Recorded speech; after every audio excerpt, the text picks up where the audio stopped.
Hello ছোট্ট বন্ধুরা, welcome to my channel remedial class.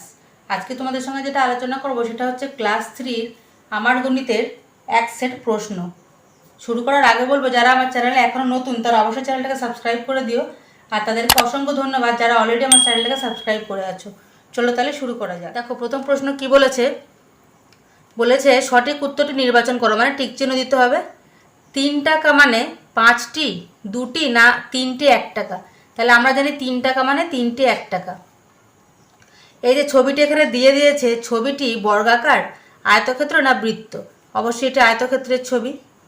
15কে 4 দিয়ে ভাগ করলে ভাগশেষ কত হবে? তাহলে আমরা যদি 15কে 4 দিয়ে ভাগ করি তাহলে সেক্ষেত্রে আমাদের ভাগশেষ হয়ে যাবে কত? 3। ভাগশেষ ভাজকের চেয়ে ছোট হয়, সমান হয় না বড় হয়? অবশ্যই ভাগশেষ ভাজকের চেয়ে ছোট হবে। 5 বার 8 ঘর লাফালে যাওয়া যাবে কত দূর? আমরা কি করব, এখানে আমরা 5 বার 8 ঘর যোগ না করে কি করব, 5 8 আমরা 40 করতে পারি। তারপর দেখো 15 থেকে 5 বিয়োগ করা যায় কতবার?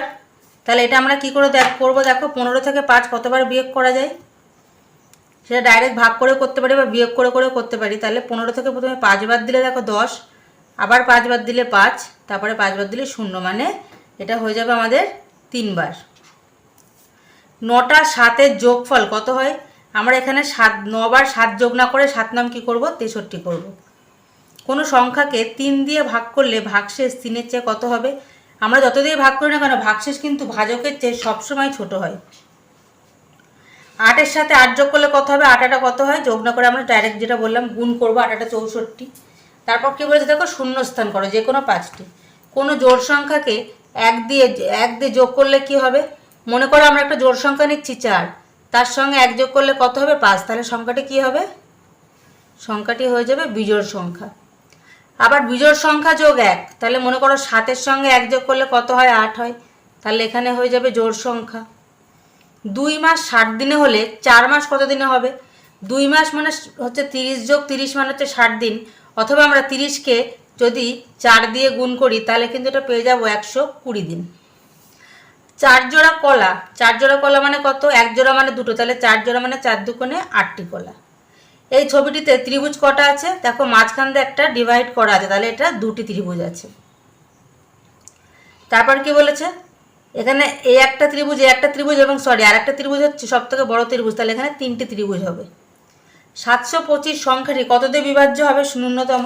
দেখো 5 যেহেতু শেষে আছে, 3 দিয়ে এবং 5 দিয়ে উভয় দিয়ে বিভাজ্য হয়, কিন্তু এটা 3 দিয়ে দেখো ভাগ করলে কিন্তু আমাদের মিলবে না, কারণ 3 24 72, 3 1 3 মানে 2 ভাগশেষ থেকে যাবে, সেই জন্য সংখ্যাটি হয়ে যাবে 5 দিয়ে বিভাজ্য। এবার বলেছে ড্যাশ ভাগ 3 সমান সমান 13। এক্ষেত্রে আমরা কি করতে পারি, 13 গুণ 3 করলে কিন্তু আমাদের উত্তরটা বেড়ে যাবে, মানে হচ্ছে 39।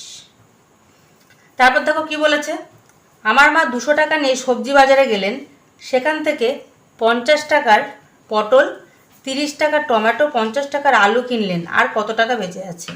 তাহলে কেনাকাটা কত টাকার হয়েছে দেখে নিই। 50 টাকা, 30 টাকা, 50 টাকা, মানে 130 টাকার কেনাকাটা করেছে। নিয়ে গেছিলেন কত টাকা? 200 টাকা। তাহলে বিয়োগ দিতে হবে, তাহলে বেরিয়ে যাবে কত টাকা আছে আমার কাছে?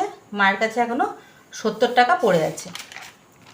তারপর দেখো যোগ করতে বলেছে 7 মাস 12 দিন এবং 3 মাস 18 দিন। তাহলে 8 আর 2 10, 1 আর 1 2 3, মানে 30 দিন, আর এখানে হয়ে যাবে 7 আর 3 10 মাস।